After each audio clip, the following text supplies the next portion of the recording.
Live from downtown Vancouver at the Vancouver Film School campus, it's time for EP Live. Hey, welcome to EPN. My name is Victor Lucas, and we bring you the latest in everything cool. And we've got something very cool for you. You may have noticed this gentleman right here on my left.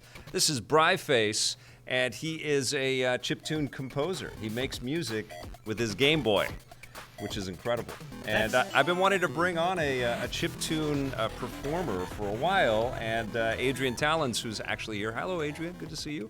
Recommended that you come in and be a part of the show. And so you're going to show us not only something that you've been working on, but you're going to show us from scratch how to make a song, which is pretty rad.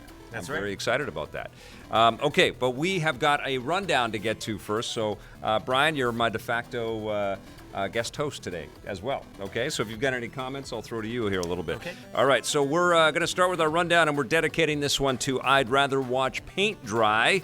Another great interview. This is why EPN is the best. Thank you so much. I think that was for our Tom Kalinske interview. That was such a total joy and a treat for me to be able to interview him. I'd rather watch paint dry. This rundown is all yours. Sony and Disney have kissed and made up, so the future is looking very bright for Spider-Man. Over the weekend, the two studios announced that they've struck a deal to co-produce a third film in the current Spider-Man series, allowing Tom Holland's version of the character to stay in the shared Marvel Cinematic Universe for the time being. Disney and Marvel will oversee the new Spidey film for Sony and take a bigger cut of the profits, and also get to use Spider-Man as a supporting character in another MCU movie, although they haven't said what new movie it might be. We could also be seeing Holland in other Spidey-centric films from Sony outside of the MCU. Marvel boss Kevin Feige has stated that it's possible for Spider-Man to cross universes, meaning we could see Holland appear as the web-slinger in future Sony-produced Spider-Man movies like the upcoming Venom sequel and a new solo movie focusing on the clairvoyant hero Madam Web. The third Spider-Man movie hits theaters in 2021. And honestly, how long until Disney just buys Spider-Man back and just puts this all into the MCU? I mean, it's nice probably for them not have to worry about financing all of these different Spider-Man possibilities and derivatives. But Venom made so much money that that's just emboldened Sony to say, well, we're going to just keep making Spidey-centric films forever. But I mean, the writing is on the wall. Disney's only going to be able to put up with somebody else managing their marquee character. If you think of Marvel, Spider-Man is the first superhero you think of. Eventually, not only is he going to be part of the MCU in perpetuity, but he's going to be owned again by Disney. And potentially Disney's going to just buy the whole thing right back from Sony or buy Sony. But I was not surprised to hear this news. I'm very happy, though. Were you happy that Spider-Man's back, or were you wanted to see something different? I saw Far From Home not too long ago. Yep. I really want to see how that ends up. I know, right? Yeah. So the only way that ends up properly is in the MCU, so they had to do this. Yeah. Yeah. All right. And Marvel Studios head Kevin Feige is going to be very busy with a whole new galaxy of characters.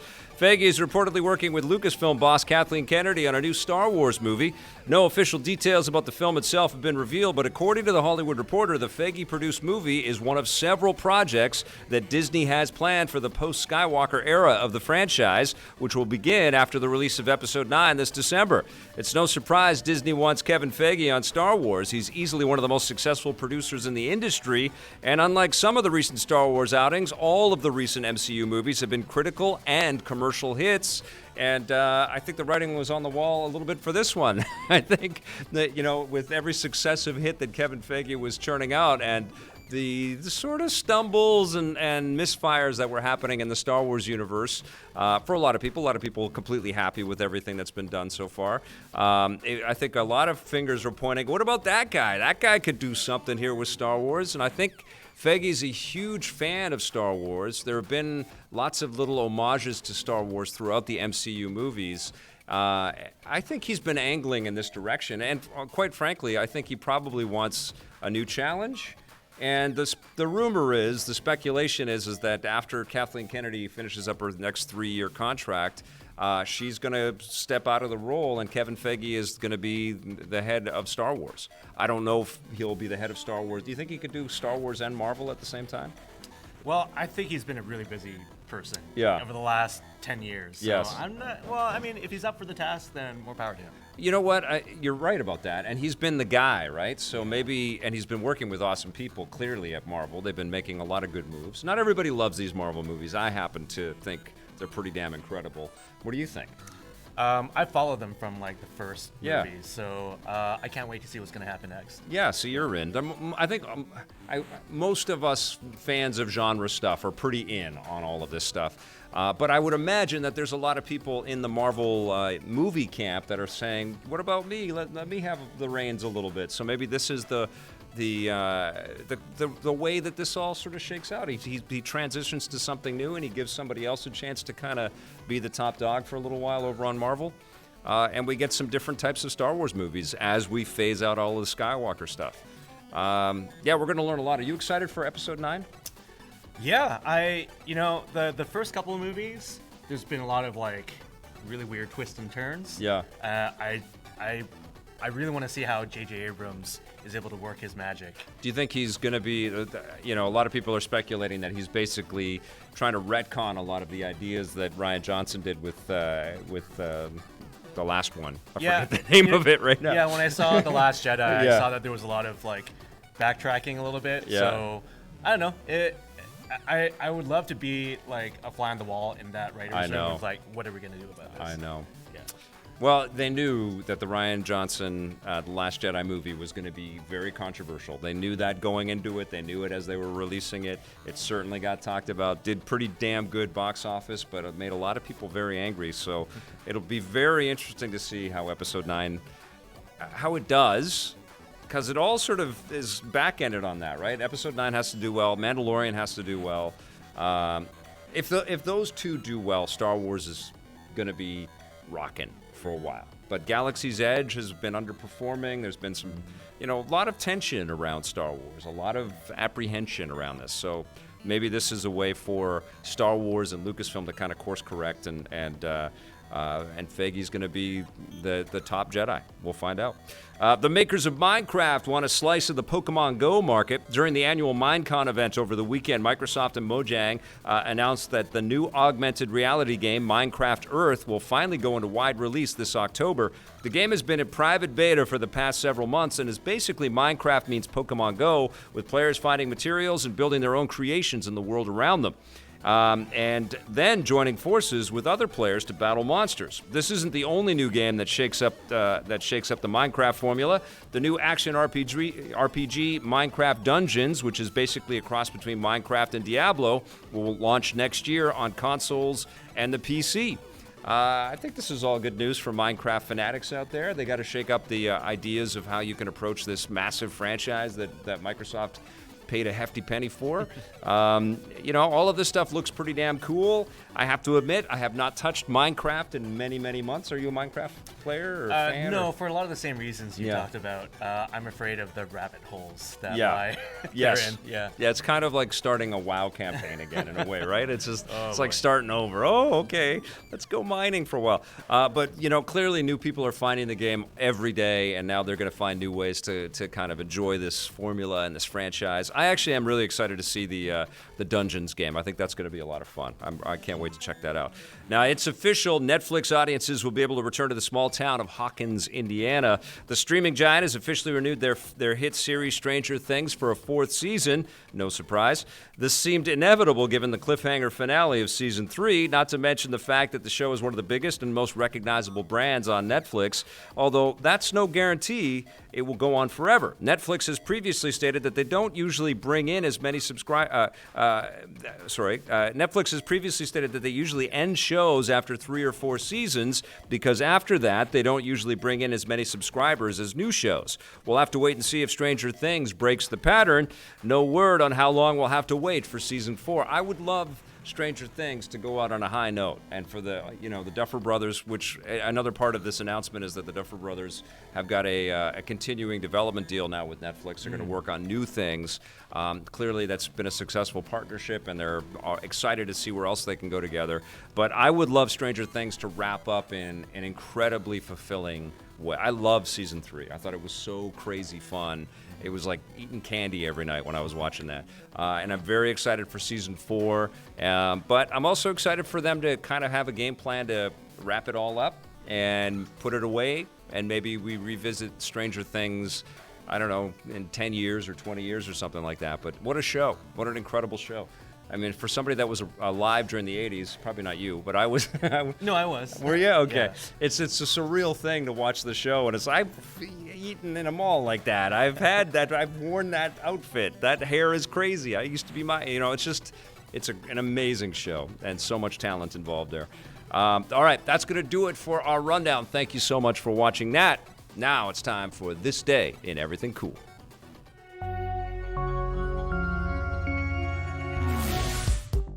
Welcome to This Day and Everything Cool for September 30th. This day has really set the world on fire. On September 30th, 1997, Interplay and developer Black Isle Studios released the very first Fallout game on MS-DOS machines, and exactly a year later, on September 30th, 1998, the sequel, Fallout 2, landed. The first Fallout game was a spiritual successor to the late 80s RPG Wasteland and thrust players into a radioactive post-apocalyptic landscape filled with deadly enemies and mutant monsters. It wasn't all bleak. Fallout was also filled with dark humor, not to mention an intricate story with unique characters. As for the gameplay, before starting, players were given the ability to adjust their traits like strength, perception, and endurance, which altered how they could approach different scenarios later in the game. They could also acquire and hone new skills that unlocked new abilities. Fallout's blend of in-depth gameplay, story, and visuals helped make it a massive hit critically and commercially. With Fallout 2, Interplay doubled down on everything players loved from the first game with an even longer story, more characters, and more humor. The gameplay was also updated, giving players more customization and skills. Fallout 1 and 2 remain two of the most highly regarded RPGs in the PC library. Interplay shut down Black Isle Studios in 2003, but thankfully the rights to the Fallout franchise were picked up by another studio, Bethesda Softworks. They went on to develop the all-new Fallout 3, which reimagined the franchise from a first-person perspective. It was an even bigger hit than the originals, and Bethesda has released several sequels and spin-offs since. My guest today is, you've already met him if you've been watching a little bit of the show, but my guest today is bryface. He's a Vancouver-based musician, and he's also putting together live events like the upcoming Overflow concert that's happening on October 22nd here in Vancouver. And you are a musician that works with electronic gadgets, and you create chip music and chip tunes. That's right. Well, for those that don't know, I'm pretty sure most of our audience knows exactly what it is or has some idea of what it is. How do you define what chip music is or chip tunes are? The shortest way I can describe it is that chiptunes are music made with or inspired by the sound chips of old vintage gaming hardware. Awesome. So things like the Game Boy, the NES, the Sega Genesis, or Mega Drive, for those of you who are not North Americans. Yeah, and just old platforms. And then we basically use those sound chips to create new music. And so every one of those old consoles is like an instrument. It's got its own sound and its own style. And can you, as a consumer of this stuff and as a creator of this stuff, can you tell the difference between a piece of music composed on the Sega Genesis compared to something composed on the NES? Yeah, it's really interesting because different hardware manufacturers for video game companies, they have their own proprietary ways of making this hardware. Yeah. So that actually comes through in the making of the sound chips, just all the sound hardware that they incorporate into the game machines. When did this all start to come alive? Like when did people start doing this? Do you know? Some could say it started as early as the mid or early 90s with computer music that tried to emulate the sound of these older platforms.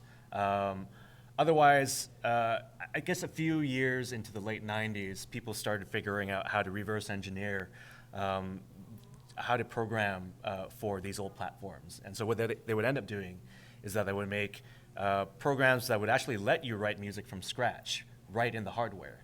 So once people caught wind of this, they were like, oh, this is actually a really cool way to make music. And so it kind of caught on from there, particularly in the mid-2000s. And how did you discover it? Well, as a matter of fact, about 7 or 8 years ago, I went to something called a Blip Festival, which was this basically like a Woodstock, but for chiptunes. Cool. And this was based in New York. That had 3 days of artists from around the world playing all sorts of different kinds of chip music. And so I was there, and I was just blown away by the sheer amount of the talent on display, and that inspired me to try it out for myself. That is a long way to go. Did you know you were going to that concert or did you just happen to be in New York and you got pulled into this thing, or were you going there for the Blip Festival? Well, the online communities surrounding Chiptune had existed for quite a while. Yeah. And so that's kind of the means through which I found out about these festivals. Okay. So luckily, that meant that when I went there were actually people that I had met in real life for the first time that I had known for like a couple of years at least. Oh, that's so cool. So that was great. So when you first heard chip music, it was like that's for you? Like you were a fan immediately and you got the groove and you understood the art of it?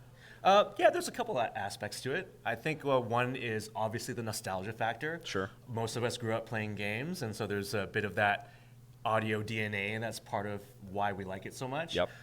For me, I like the idea of music in the abstract and how if you could enjoy a piece of music, but it didn't have the benefit of being played by a piano or a violin. Right. So there's a sense of like purity to it that really draws me to it, because it's like, oh, like music can just be enjoyed. It's not because of how expensive the instrument is. Like you don't need, a $10,000 grand piano to enjoy music for its merits. Yeah, there's a beautiful simplicity, right? And when you hear some of those old melodies, there's like this instant emotional kind of jump backwards, I guess. And it makes you really appreciate the artistry through which the original composers of some of our favorite games went to great lengths to try and unpack as much musical information into like 4 kilobytes of data that they had for their sound budget for their games. Was there a composer from back in the day that just blew with Koji Kondo? Or Yeah, Koji Kondo is one, creator of the Mario music. Sure. Definitely, genius. Total genius. And Zelda and millions of Nintendo themes. Oh yeah, that we lots know, of Japanese composers. Like I'm really partial to the Kirby series. Yeah. It's just so like well-written music. There. Right. Yeah. Yeah, I love the Kirby music too. What, closer? Okay, gotcha. Okay. Was there is there a favorite track that you have, a favorite piece of music looking back at Chiptunes? Could be from games or something that you've encountered more recently? That's a good question. Kind of put it on the spot there. But I would say that most people who dabble in chip music probably look to an artist named Bitshifter. Mm-hmm. He is a New York-based musician who actually, the whole idea of Blip Festival, which I mentioned before, was partly his idea. And he also manages to write some really technically awesome music. He just released an album called Closed System Blues, which is just insanely well written. Using chip instruments, chip yeah, tunes. He's still rocking the Game Boy. Yeah, really? Yeah. Is that his instrument of choice, is the Game Boy? Yes. Yes. And you brought a Game Boy today. We're going to play it in a second. You're going to show us one of your tracks or let us hear one of your tracks, and then we're going to build some new music. But is that what you prefer, is the Game Boy, or do you like, are you a Game Gear aficionado too? Are there other instruments that you like to play on? I think part of it is that the Game Boy, the custom software that was developed for the Game Boy for music making is just really easy to use. It's like you would think that it's insane to, operate a platform with only 4 to 6 buttons for making music. Right. But the program is so well designed that it there's a really zen aspect of just sitting in your chair with the Game Boy and you know that you're just writing music. And you also don't have to figure out audio plug-in presets and all this other stuff and being inundated with 3 monitors of your typical digital audio workstation setup. Right. There's a beautiful simplicity to that as well. Yeah, I guess it's a little bit like actual composing on a piece of paper in a way, right? I mean, it breaks it all down to the numeric values in a way, right? Mm-hmm. I would imagine. I don't compose, but did you start, playing the music and then started to unravel where you could go to meet other people that were aficionados with this, or were you a fan first and then you said, well, I can do some of this? Like, how did this all sort of come to be for you? Well, a lot of the online communities that existed back then made it easy to find new music by people. There used to be kind of watering holes for people to like just publish new music, and then other folks would comment it on or rate it, and you know, these tracks would kind of bubble up to like weekly top 3 or top 10 lists, and that made it really easy for you to like discover new music that was great and that everybody else liked. How many different composers of chiptune music do you think there are right now? Like how many different artists out there are making music in this space? Well, I wouldn't be surprised if there were actually more than 10,000 musicians, actually, because that's the like the number that you see on the member list of some of those older communities. Yes. So there's definitely a lot of people who are, I don't know if they're in the public eye, but definitely there's a lot of folks who are, you know, kind of in their bedrooms or just have their own, you know, their own setup, and maybe they'll never release, you know, a song in the public, but that doesn't mean that they're not still working on that kind of music. That's awesome. Okay, well, you started to compose and create your own music and share it with people. Yeah. But the other thing that you're active in within the community is putting on these events, and this is the third one that you're about to do, right? Overflow, or have you done? Oh, actually, it's the well, it says show number 7. Oh, okay. But it's kind of a programmer joke. We started with show 000. Okay, all right. But we're next month we're going to be having our 8th show. At the 8th show, congratulations. That's super cool. And so tell us a little bit about what makes Overflow special, because it's very cool. Yeah, well, we're basically trying to follow the template of some of the other what we call chip shows that we've seen in the past. I've actually been around the world several times in the last like 7 or 8 years since that momentous occasion in New York. Turns out these kinds of events are held in a lot of other places around the world. Cool. And so a lot of what I've sort of internalized is what makes it into this show. So essentially it's a show of, you know, 4 or maybe 5 artists brought from either locally or abroad, and we just asked them to perform their music live. And who are those artists? For this next one, we're actually doing a game composer specific edition. So we've got Danny Baranowski. From Crypt of the Necrodancer? Yeah. Yes. We've and got the Zelda, the Hyrule game as well? Yeah, Cadence of Hyrule. Cadence of Hyrule, yes. We've also got the composer of Celeste, Lena Rain. Nice. She's going to be coming in.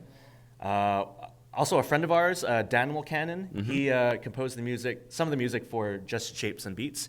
He's also known for chiptune plus guitar. Like he's like a total metalhead. Okay. And so he'll overlay his heavy metal guitars over his Game Boy compositions. That's amazing. Yeah. That's awesome. And then we also have who I consider a local legend, Norin Rad, also known as Matt Creamer.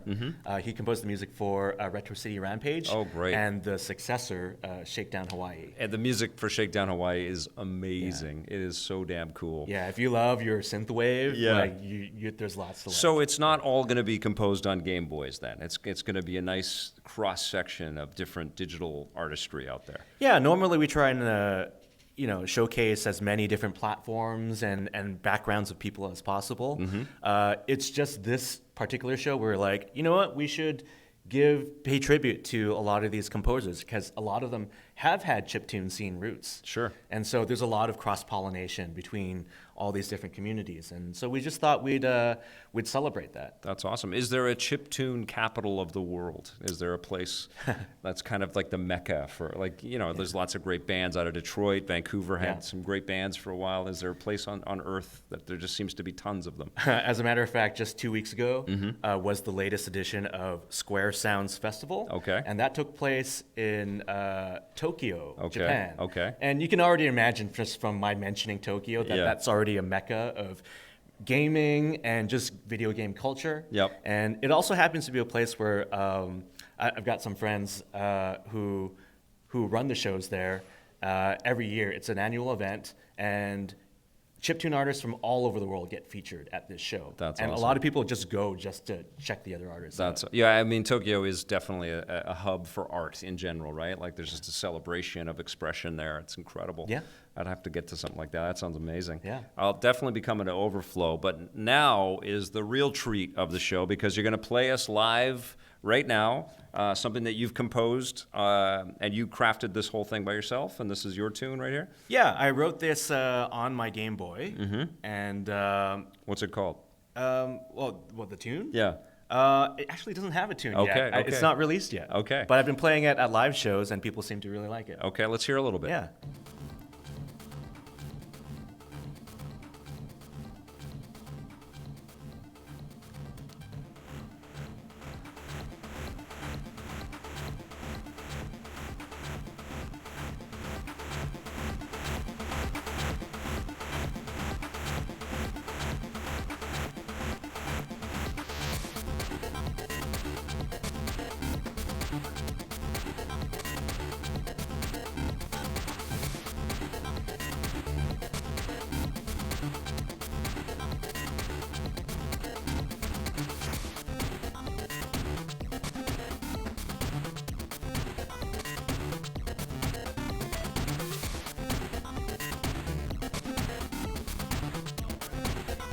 Yeah, this is all running off the Game Boy in real time. Yeah.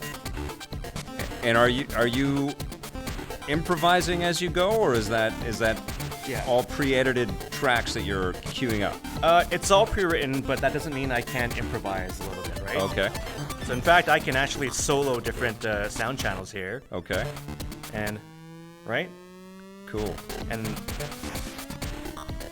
and I can even launch different parts of the song in different orders. So that Okay. means I can actually like improvise the arrangements of songs.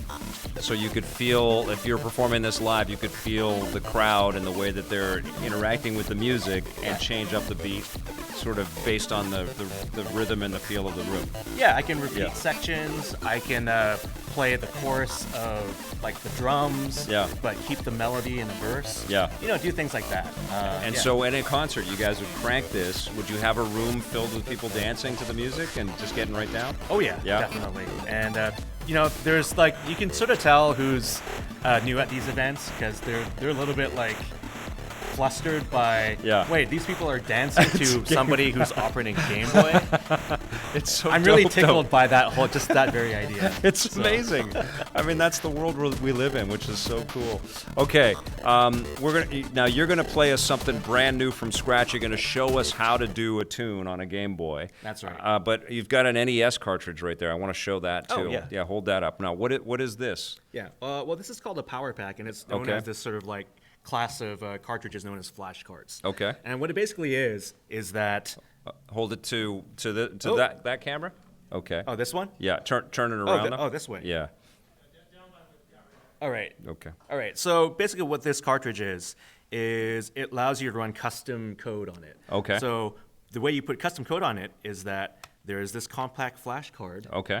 that you can place. You can put into your PC, drag files onto it, and then you pop this into the cartridge, and yeah, you can run the homebrew code. In which case, we use it for running the Nintendo sound files. Okay. That we would compose probably in an external program, which you can run on your PC or Mac, by the way. So you can emulate a console, create music that would fit within the sound chips of that console, stick it on a compact flash, and then stick it into a device like this so that it would run off of the console itself. Yeah, more or less. Yeah. Yeah, you can just like write music right on a platform that you're familiar with. Yeah. And then compile code that will run directly on the hardware. So, Amazing. yeah. Amazing. And I guess that's, it's steps away from crafting a whole brand new game as well, right? I mean, there's lots of other complexities in there, but it's the same principles, right? Sure, yeah. Yeah. Exactly. That's so cool. Okay, so you have your instrument, you have your Game Boy, and you have a camera that's going to be positioned back there. Hopefully this is coming through somewhat clearly for you guys, but Bryface is going to create a song for us from scratch on his Game Boy right now. Yeah. So talk us through what you're doing. Sure. Okay, so basically what I'm doing, well, first of all, this software basically is almost like a director that shouts out instructions to the sound chip, right? Oh, okay. So you notice there are four columns here in this program. They represent the actual hardware sound channels that the Game Boy has. Okay. So essentially, I'm basically putting together little, what I would call scripts. Okay. Do you know what each note is going to sound like, or each chord, or do you know what these chips are going to sound like as you're turning them on and off like that? Yeah, well, basically what I'm doing is allocating memory. Okay. So what I'm essentially doing is just like making a almost like a little bit of like space for a really quick loop, and then I'll start plotting notes inside that loop while it plays. Okay. And then we'll get a sense of what it. So you're laying sounds down like the drum beat right now, Yeah. or some kind of bass, or some kind of like the. You know, sometimes I start with the melody. Sometimes I start with the rhythm. It depends on the song or just what I'm feeling at any day. Yeah. So I'm actually plotting down notes. That's cool. And you notice I'm just like using the A button to like Yeah. shift these notes around. All right, so let's just do, and I can actually do things like copy and paste. Okay, there we go. Cool. And if I play this, you can see that it's just playing in this little space that I've allotted. That's so cool. And I can actually like shift all the notes, maybe one half tone or Yeah. semitone, Yeah. or a whole octave, right? So there we go. And then so, a lot of times I'll be starting a song and I'll just leave this running. Yeah. And maybe I'll go into this other channel that specializes in things like, So this would be a whole new voice? yeah, Okay. I'd create instruments that I can use over and over again throughout the Okay. the song. So I'm gonna use actually let's do this. Oop. Don't worry, it's gonna get interesting in just a moment. Oh, you gotta sort of lay out a rhythm for us. Yeah. All right, I've just started laying down some drums. All right.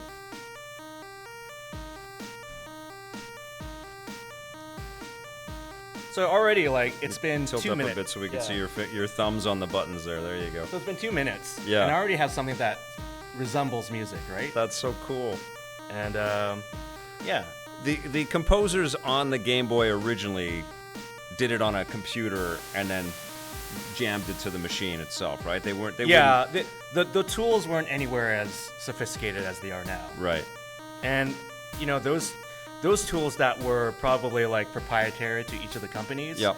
we would probably never have access to them. But they probably involved a lot of hoops to jump through, Yes. just to get it to work on these platforms. Right. And do you think that they were using traditional synthesizers and instruments, and then they had software that was compressing it to Game Boy voices?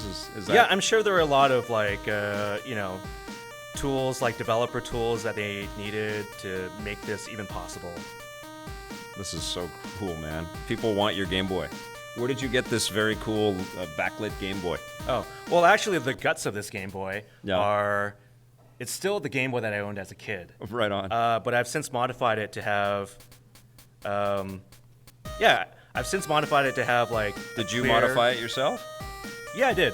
Yeah? It's actually not that hard to, source the parts Yeah. and to unscrew things and put them back together. I guess it's a So fun project, right? Yeah, If so you I've- can make music, you can mod your Game Boy.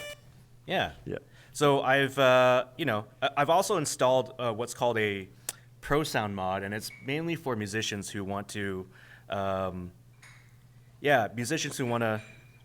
they want to play live. Yeah. And what this does is make the sound outputs cleaner. Okay. And so this is not something that obviously Nintendo would condone necessarily. Oh, I think but, that there's I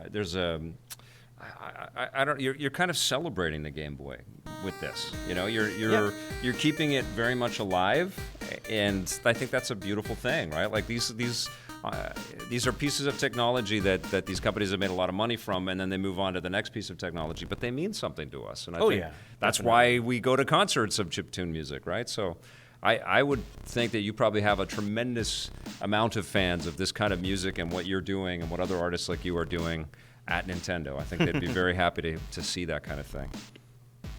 Yeah. Sorry.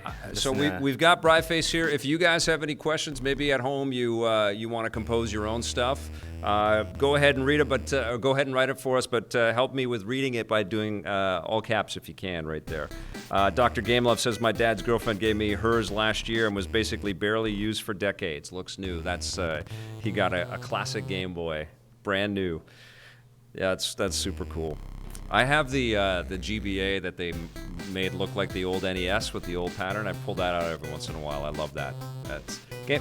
Yeah, the flip top GBA Advance, amazing. That looks like a little NES. I love that thing. Let's see. There are memories I have of trying to find just the right lighting for my Game Boy and having the pixels cast a shadow underneath that made the whole screen jump out. Yeah, you could find that sweet spot, right? And then the sun would move. Yes, I know. Blade Blur's got that GBA SP2, the NES one. Yep, I remember getting that. That was a very happy day. I'm gonna have to put these on a little bit. Oh yeah, okay, go for it. Yeah. Sound designing a little bit. Got a question from Sam IM111. Do you prefer specific sound chips for particular types of sounds, percussion, brass, etc.? Mm-hmm. Do you prefer specific sound chips for different sounds, or do you like to just be challenged? I'm partial to the Game Boy sound, and it's like there's just enough channels for complexity, but not so many that you're going to be overwhelmed by, like all the possibilities that are out there. Yeah. That's part of the beauty of chip music as well. It's that you can just focus on creating music and not tweaking settings all day. Awesome. Awesome. I love it. Abby Jamison has the Famicom version of the Game Boy Advance SP. Game Boy getting a lot of love. Today's episode brought to you by the Game Boy. What an amazing system. It would be awesome if Nintendo brought a Game Boy Mini, something like the retro little consoles, but not necessarily smaller, but not necessarily, but just a new Game Boy would be great. All the Game Boy games on the Switch, yes, but also a standalone Game Boy that, but then honestly, every time they do these mini consoles, I see this every time on all of our, the comment sections on all our reviews for the Sega Mini and all that. People want cartridges back, man. Like, Sega would be able to, I feel like if they said, we've got the Genesis 2, and it'll play all of your old cartridges plus new cartridges that we're making, people will be like, yes, we want that. I mean, I guess that's what Tommy's banking on within television right now, right? He's got that whole thing. Okay. My lifestyle determines my death style, a rising tide that pushes to the other side. Are you creating lyrics for this song? That's awesome, Tyfish. Can I play the 8 Beethoven Symphony? Can you play Beethoven on the Game Boy? Maybe. Actually, I was watching the live stream for Square Sounds Tokyo that I was talking about earlier. Yeah. There was an artist by the name of Starving Go-Go. Yeah. He literally wrote this 8-minute track that's a cover of a Beethoven song. So, that is amazing. Okay. Hey, it's up to you. Okay. Here's what we're going to do. For people that are staying tuned to watch EP live, Bryface is going to be back. He's going to keep composing as we run something. But for everybody that's just watching this as a clipped out segment, let's hear it for Bryface for composing and for showing us some of the skill involved in creating Game Boy music. All right, you guys, we've got a review of FIFA and a review of Pro Evolution Soccer, but it's a versus. First time in a long time.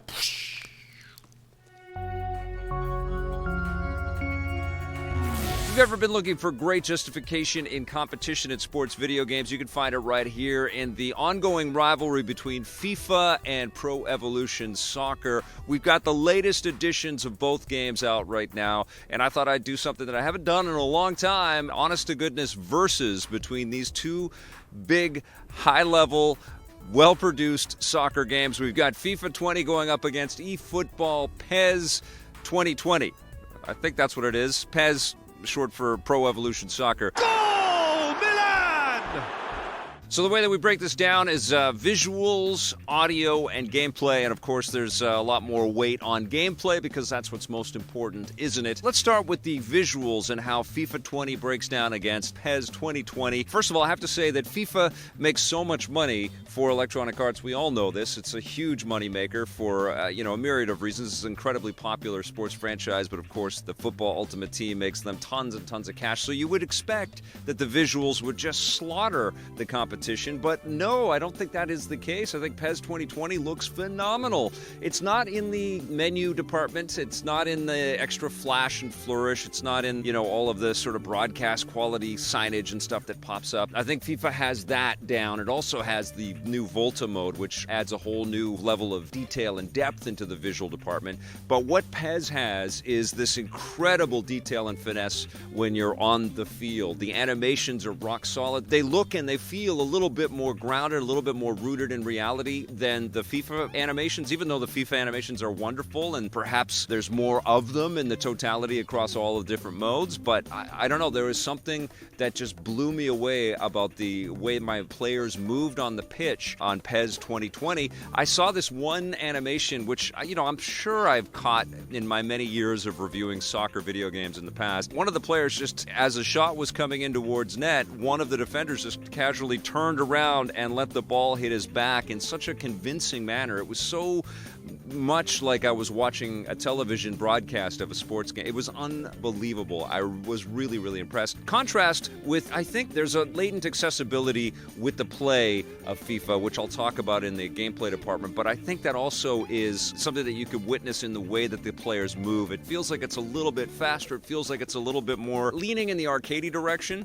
which isn't a bad thing. It just feels a tiny step removed from feeling like everything is photoreal, which is, I think, one of the marks that we're trying to go for here with sports video games, is trying to kind of encapsulate what we see in real life. I mean, honestly, FIFA has spent all the money on all the licensing with the players and the teams and the stadiums and all that, and all of that stuff is beautifully represented. And the player build-up and being able to customize your own character, it's terrific in both games. Perhaps there's more options in FIFA because of the Volta elements and all the streetwear, and again, all of the extra licensing that EA has paid for and partnerships that they have. I was really impressed. The visuals on PES are awesome. They're really good. Are they better than FIFA? No. And it's because of all those things that I just mentioned. They spent a fortune on licensing all kinds of different brands and different places and different people. The street locations in Volta look phenomenal. They've done a really good job at kind of internationalizing everything. It just bowls you over with its total visual presentation. I still think the menus are a little bit clunky and cumbersome in FIFA as well, but they're a lot more elegant and a lot more tuned and more interesting to kind of guide through than they are in PES. And let's be honest, I'm talking about menus. That's not the gameplay, but we spend a lot of time in menus in sports video games, and it's something that I know teams work on a tremendous amount to kind of nail and get right, and it's part of the user experience. I think FIFA's user experience with navigating through that stuff is better, but it's also got a little bit more of an artistic flair. Shockingly, in the player model and on-pitch gameplay, though, they're pretty neck and neck, and I was not expecting that. I was fully expecting FIFA to run away with it. But then when you add in all the extras and the Volta, yeah, FIFA is a better looking game. In the audio department, I would say that I liked the more subdued commentary that I heard in PES a little bit better. I heard less commentary, and so that meant I heard less repetition in some of the dialogue and some of the phrasing, and there was less hysterics. It all started well enough. There was a lot more animation and a lot more energy and a lot more people freaking out in every game that I played in FIFA. Still got a bit to do, but this is promising. Which is fun, but it got a little bit repetitive and a little numbing after a while, whereas in PES, I liked the subtleties and the flair, and I also liked that they were yelling out the player names as they were approaching the goal. I thought that was pretty cool, It made it feel a lot more one-to-one, like I was watching a real broadcast. To Pablo. It's Lewandowski!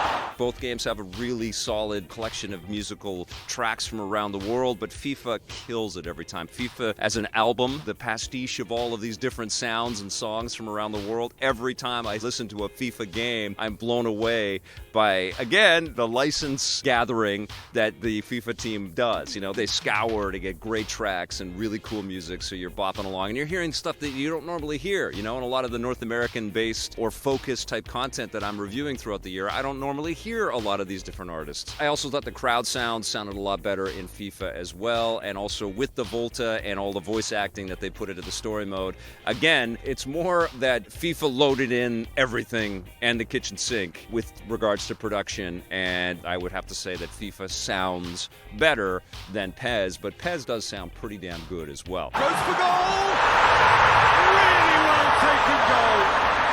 Now here is the most important element and the most important part of how we would experience soccer games over time. Both games offer you lots of different ways to play, lots of different modes. You've got online modes, you've got the ability to create clubs and players. Of course, you've got the ability to spend money in both of these games. But I'm happy that there's lots of ways to play both of these games where you don't have to spend a dime. I feel like there's been a conscientious effort to not put money at the front and center as you're getting into the My Club modes in PES or the FIFA Ultimate Team modes in FIFA. There is definitely an awareness out there that people are getting a little exhausted by all the loot boxes and all the purchasing stuff. It's all over the place. If you want to compete and your sort of trajectory is to be online all the time and be the best player and you get into the nuts and bolts of all of that stuff, that's not the way I would play these games. And I know that a lot of people, that offends them, the idea that you're paying full price for a title, and then there's also this expectation to, keep paying and taking your chances to build up the best team with the best coaches and the best accessories and the best whatevers. So play that at your own peril.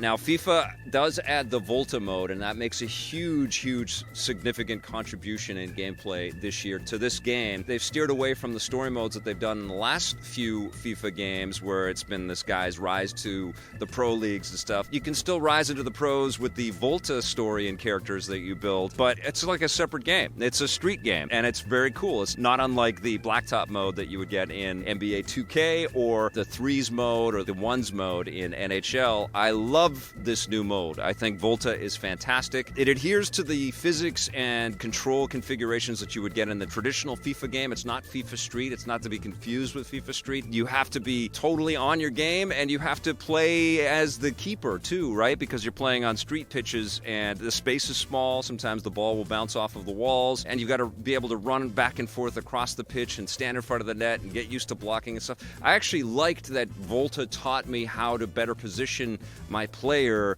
to get in front of shots so that I could take that knowledge and employ that on the traditional pro field as well. I thought that was really cool. I did find that the AI wasn't always my friend.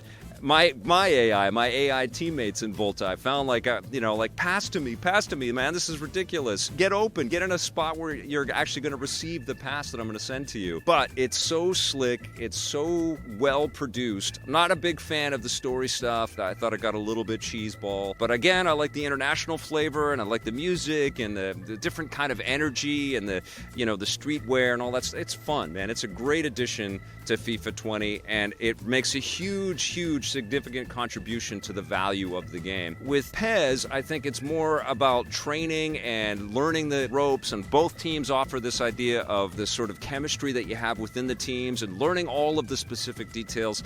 PES feels very technical to me. It feels very much like I'm watching tape, like I'm learning to be a better soccer player. I'm going to play this game, and then I can go and play the real sport of soccer better. I know that is music to many people's ears out there. It's a wonderfully tuned and great playing experience, but it's also mired in a lot of minutia that kind of took me out of the experience, and it's also coupled with some kind of obtuse navigation, and I would be wanting to jump into a game with a player that I created, but he was benched based on all of the statistics and the tracking and what the coaches were thinking, and then I was getting all kinds of offers to join other teams, but I'd have to wait for the trading periods and all that stuff. So I was sitting there playing one of the career modes, and nothing was happening. I was simming, and I was never on the field, and it was like, okay, well, I guess this is fun for some people, but and maybe it's accurate, but it was a little tedious for me. But once I did get on the field, I felt phenomenal. It felt very difficult to score. It felt like you had to earn every damn goal. We've come a long way from the early days of video game soccer where you get scores of 20 to 30 or whatever. You have to earn every single thing, and I felt like a rock star when I would even come close to getting it on net, and when I was doing one-timers and things like that, it just felt incredible, especially in PES. Also in FIFA, but FIFA feels more forgiving to me. FIFA does feel like it's a more accessible, slightly arcadey, slightly more forgiving kind of, American-leaning soccer experience. Whereas PES feels like it's made for people that live and breathe the soccer lifestyle or the football lifestyle. I could say the same about both games as well because there's so much minutia and so many details across both titles. Has a pop! Back of the net! Honestly, I had a great time in both of these games. They're both excellent. Especially if you like soccer video games, you're not going to really be disappointed. I guess the only thing that you could be disappointed by is that we're coming close to the new console generation, and these games do feel iterative. They do feel like they're the end of this last era of consoles, the PlayStation 4 and Xbox One era of consoles. It feels like, okay, we got to the last big game here, but now it's time to start thinking about what is coming next. You can kind of feel that in both of these titles, although Volta, I think, is a nice burst of energy and a much bigger core escape in FIFA than I was thinking it was going to be. Honestly, I feel like for me, I would get more value out of continuing my play and carrying along with FIFA. I completely understand the PES diehards out there, the love and adoration that you feel for the PES franchise. You're also going to have an awesome time playing PES 2020. Again, both these games are terrific, and I would give PES 2020 an 8 out of 10, and I would give FIFA 20 an 8.5 out of 10. Can't go wrong either way. Over the hills and far away! No catching them now! So good job, EA and Konami. Two great soccer games out there if you're into the beautiful game. I think you can't go wrong with either one of those. Bryface, how'd you do? You kept playing some and creating some music as we were going. You want to play some? Sure. This is what I was able to muster in, we had 10 minutes? Yep. And so I just wrote a little kind of nice loop for you, and here it is.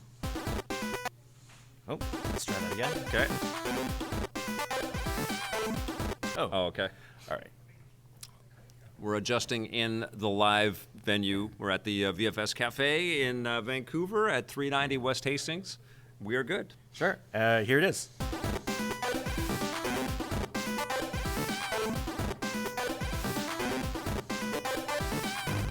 You just made this just now? Oh, yeah. This is amazing.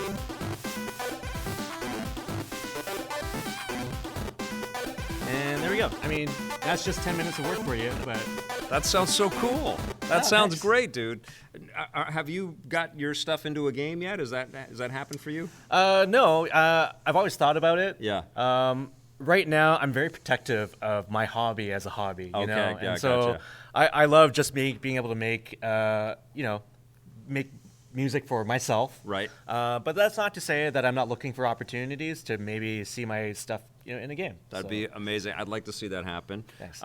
Let's have you play some Ghost Recon. Are you a Ghost Recon fan? Have you played any of these? Oh, unfortunately, I'm ashamed to say that I haven't. Okay, no problem. But if you can hold my hand a little bit. Yeah, here you go. I mean, not literally, but... Yeah. I'll hold your hand, Bryface, no problem. Okay, so you, I think you just go press up on the bat wing up there. Oh, here we go. I'm the ghost, yep, there you go. Yeah.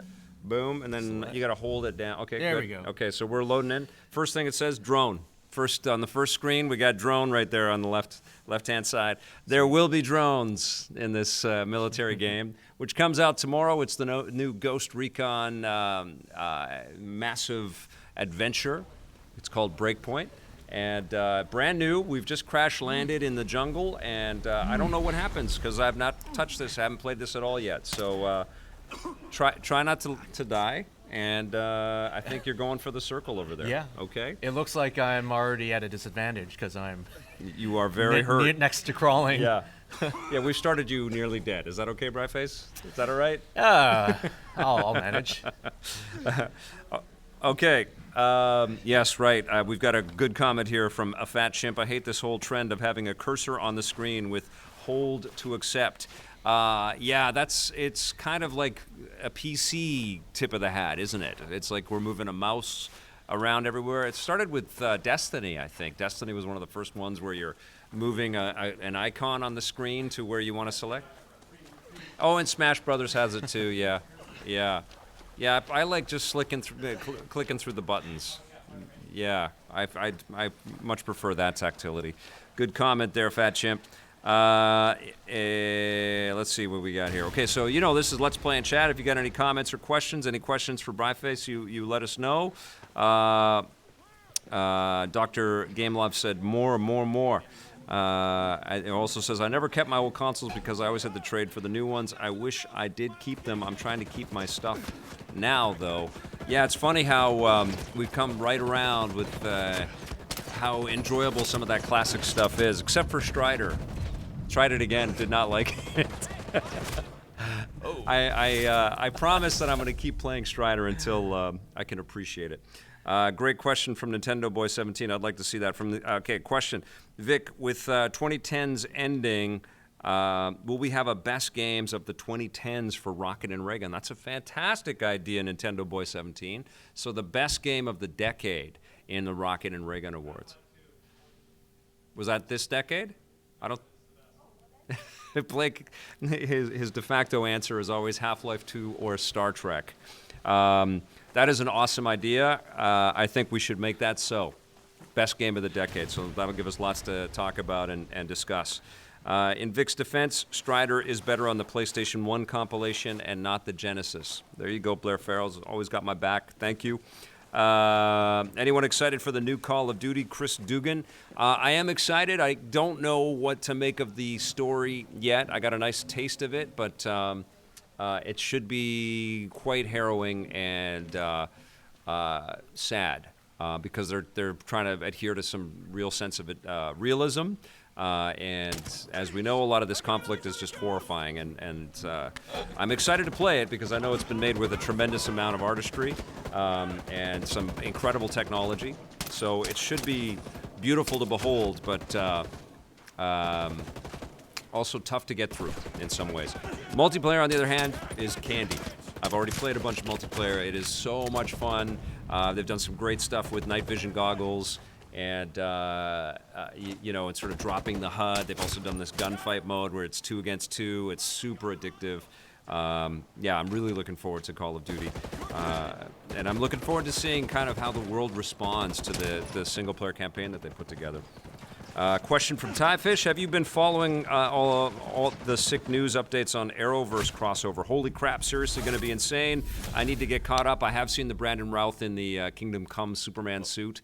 And somebody mentioned I saw one of my Facebook buds posted it, and somebody mentioned they should just cast him as Superman in a new movie. He was terrific in Superman Returns. Yes, that movie was not a bad movie, but it wasn't amazing, but he was great. I liked how he channeled Christopher Reeve. He was great, man. Yeah, great. Me too. Yeah. Like it made you sad seeing the movie because you could not think of the Christopher Reeve days, which maybe isn't the best mood to project in your superhero franchise picture, but that was also kind of beautiful, you know? Yeah. Routh is a very, very competent, cool actor. He seems like a great dude.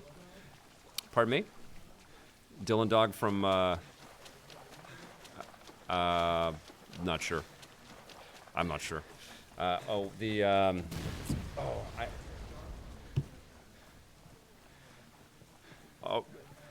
He was apparently he played like a darker character. Yeah, like yeah. Well, I think he's super interesting and he totally fits the role of Superman. But there's lots of good things going on with this Arrowverse crossover. Yes, getting very excited for that. Question from Blair Farrell. For someone who's trying to reach out to game developers for a project, what advice would you have for someone without a big industry presence? I think Twitter is an unbelievably useful tool. It really is. I've made connections for EP through Twitter. I think you just have to be cordial and direct and have some persistence but also have the story to back up what you're trying to do and start there. And generally, I find game developers, in my experience, are pretty open and they're pretty amenable and they're pretty eager to communicate with the community, because a lot of their contributions into the world go unnoticed, like their games sell and they get to keep working on cool things, but not often are they kind of not necessarily put on a stage or a spotlight on them, but they they appreciate when people recognize their work, you know. And if you make the effort to find people that make good things and you let them know that you appreciate their work, that will be received well, especially in the video game industry. Comics are the same kind of thing. Question from Taz. When publishers go to subs, do you think that yearly iterative games should go the way of the dinosaur and take the Rainbow Six Siege route? This, you know, it's going to become a whole new arms race when it's subscription. It's going to be not unlike what's happening with all of these very expensive shows that Amazon, Apple, Netflix, and Disney Plus are all spending on right now. I think that's what's going to happen for games. I know that everybody's freaked out about this big change, and it's not going to be instant. You know, there's going to be a lot of blood on the streets and a lot of companies closing and a lot of pissed off gamers. But eventually, you're going to have mass amount of people, because that's what subscription means, right? Like that's what's turned Netflix into this multi-billion-dollar industry. That's why Disney has pulled all of their movies off of Netflix and is launching their own streaming thing. People want the entertainment that they can have at their fingertips immediately, and games will get to that. And what that's going to mean is, as these companies attract more and more and more subscribers, they're going to have to invest in bigger and bigger projects. I think we're going to see more single-player, incredible games like God of War and The Last of Us and Uncharted than we've ever seen before, because the subscriber base is going to be there, and they're going to demand that kind of entertainment. We're going to get one of those on one service, and people are going to go, why can't I have that? And that means everybody else is going to do that. Right now, the video game industry has a major problem where, and I've had conversations with publishers about this, you guys know me, I want superhero games like crazy, you know? But they're not going to be able to make a Spider-Man level or a Batman Arkham Knight level video game all over town in the video game space, because the developers just aren't there. You suddenly flip the script a little bit, and you turn the tens of millions, maybe 100 million people into 500 million or 1 billion people on a subscription. You know, and I know it's going to take a long road before we get to that, but those multiples of people paying a certain amount of money every month is going to unlock some doors that allow for unbelievable narrative interactive excursions. But I also think Brett's in the audience, and he suggested that sports games and titles like that are, you know, yearly, like Call of Duty and stuff, will probably also adopt some service type things where there's continuous upgrades. But I think it becomes a game of locking as big of an audience for as long as possible to your title. And just like it is for watching a movie on a subscription service or a TV show. Like Friends is a huge, huge asset that Netflix is losing because NBC Universal is taking that back, and it's going to be, or did somebody just bought the rights to it's Seinfeld. Yeah, Netflix bought the rights to Seinfeld. So it's like these proven entities that draw in so many millions of people. They're worth a ton of money. And games will get to that too, and it's going to be bumpy, but they're going to be really, really incredible. And also, one of the major limitations is do people have the same hardware? Well, imagine when hardware is a non-existent issue, you know? I'm excited about it. I know it's utopian, but that road is going to lead to some pretty interesting interesting experiments. And certainly I think a lot of the sports stuff is all going to change. I think a lot of this nickel and diming through microtransactions and loot boxes is going to disappear. I don't think the games industry is going to be about that for much longer, honestly. Will there be a limit to how large in gigabytes a game can get? No, Rick Savage, that's the thing. Storage is not an issue. The only thing that's an issue is bandwidth. And I think the reason why Google is making this investment is because they've got to play long term, and Amazon and like all of these companies, they don't currently own the infrastructure. They don't currently own like the railroad tracks, the equivalent of the railroad tracks, which is the telcos that own the data transmission lines into our homes.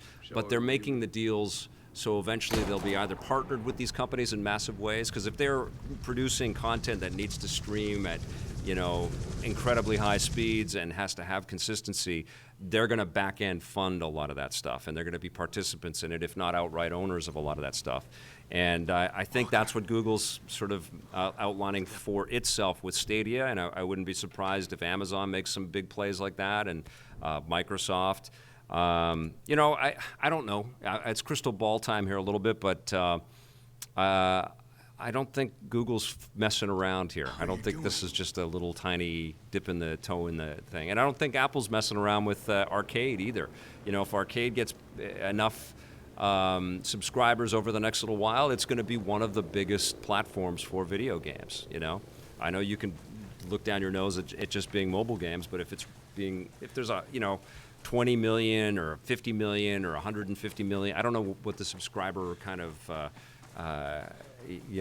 target is, but conceivably with 2 or 3 billion iPhones out there in the world, it could be pretty high, and that's going to change a lot of stuff.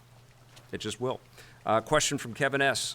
Vic, do you think that the 10th generation, not the upcoming generation, will be the generation of consoles, the last generation of consoles as we know it due to streaming? You know what? This was supposed to be the last generation of consoles, PlayStation 4 and Xbox One. There was shock that these machines sold as well as they did, and particularly the PlayStation 4, and that was going to be it. So I suspect that we are entering the last of it with PlayStation 5 and Xbox. All of this information about cross-play, moves like Microsoft publishing games on the Switch. The Switch itself is proving out a whole different kind of model out there. The fact that Nintendo doesn't have a dedicated handheld and a dedicated console. Everything is in flux and changing, and streaming will be that new... It's the new technology, the new hurdle, and if it's achieved, there is a big if there, but if they achieve it, then it's going to ratify and completely kind of change the way we get our games forever after that, for sure. Will I be reviewing Dragon Quest 11S? If yes, when will it be ready? I will have a review for it. I've been playing it over the weekend, and I've played the game already before, so I kind of know what I'm doing with the game. But I'm expecting I'll be able to shoot something tomorrow, so you might see a review of that. I've also got a review of Ni no Kuni 2 coming. I'm going to be playing this as soon as I'm sort of wrapped up with those two massive RPGs. This looks great, by the way. Doesn't it look good? I'm just trying not to die. Yeah, it does look really Which good, I guess though. is the point of most games. Oh, yeah, I figured. You're not supposed to fight him. I think you're supposed to get to him, but they're shooting at him because he shot. Did you shoot it at our buds? No, I just got seen. Oh, okay. But I'm also like a PC gamer. I can't really do first-person console controls that well. Oh, so you're a PC guy. You're doing yeah. fine, Bryface. You're showing off the game. David Gill says, will Canada be getting a TurboGrafx 16 mini release? I've been hearing no. I don't know. Oh, don't shoot these, Bryface. Yeah. Okay. So what do you do? I'm just going to hightail it to the... Oh, you got to run away from him. Yeah. But you're running right at him. You're running right at him. It's okay. I was You're going to head to that Bryface. waypoint. You're dead. You're KIA, buddy. I'm dead. KIA, my friend. Apologies. Yeah. Oh, French language issue for TurboGrafx Mini. Holy crap. Oh, my God. Oh, wow. That's what the rumor is. I think eventually it'll probably get here, especially if the sales demand for it is high enough. But, yeah, that's brutal. I guess we should probably start something on Twitter and hashtag the hell out of this. If you're a Canadian gamer that wants the TurboGrafx 16, we got to start a movement. Let the it's Konami that's making it, right? I think Konami is releasing the thing. Let's let them know we want that thing. I was looking forward to that. Have I played episode 2 of Vader Immortal on the Quest? This is from our friend VR Grid. Nope, not yet. I'm very excited about all that Quest news, though. Holy crap, Oculus 6, whatever it's called, Oculus, what was it? Oculus Festival? It was fun. There was lots of cool things in there. I'm looking forward to that. Like connecting my Quest to my PC and the hand tracking, all that stuff. Last question. This one's from our friend Johnny Dark. Says, do open world games need to change up the formula when it comes to gameplay structure? I feel like I keep taking out enemy camps, gathering herbs, and chasing dots around a huge map. Yeah, I think you're absolutely onto a thing that's affecting a lot of gamers out there. What's interesting to me is that Ubisoft is making a ton of these open world games, but they aren't making maybe as many games in a year. So they're doubling down on this kind of experience and letting them live for a long, long time, as we've just witnessed with Assassin's Creed Odyssey and with Far Cry to a degree. And this, the Ghost Recon Wildlands game went on and on and on. It had lots of great DLC, and people just lived in these worlds. So they've proven out that if you keep populating these big open worlds with cool things to do, people will keep finding it and keep coming to this game. But there is this exhaustion level that sits in, for sure, especially if you pick up 2 or 3 of these in a year. It's like, oh my God, I got to do this again. That's something that game developers definitely have to contend with. I mean, it's easy to argue that Red Dead Redemption 2, as phenomenal as it was just too overloaded with tasks. You just felt like you had another job. It's like you showed up and like, I'm a cowboy now. Going to be a cowboy for the next 8 hours. See you later, life. But all in all, not bad problems to have, right? Bryface, thank you for coming in, my friend. All right, thank you. You for were having me. fantastic. I never had live music performed and created right on the show. Such a cool thing. Thanks for watching, everybody. We'll be back on Wednesday. I don't know who our guest is. What's that? Oh, yeah. We have got, what's the name of the show again? It is Overflow. Overflow on October 22nd at the Fox Cabaret in Vancouver with fantastic composers from the gaming space. Bryface is the organizer, and what a treat to have you in, my friend. Thanks for watching, everybody. We'll be back on Wednesday with a brand new EP Live for you. Until then, play forever.